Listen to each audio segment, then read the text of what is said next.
संख्या पुगेन हजुर, यसपल्ट संख्या पुगेन। संख्या पुगेका दिन अकुत कमाएर सम्पत्तिका मादकतामा मस्त रमाएर बेहोस भएकाहरूलाई बिउजाउने छौं।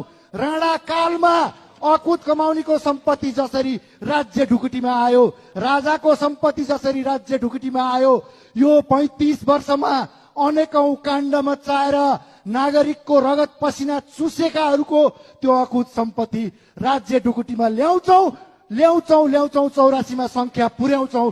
यी वर्षहरूमा यो सरकार सञ्चालक को थियो सभामुख महोदय?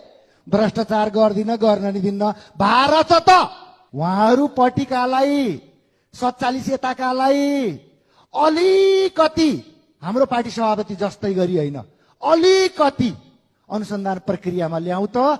टाउको लुकाउने ठाम छैन तपाईहरुको यो देशमा, टाउको लुकाउने ठाम। सम्माननीय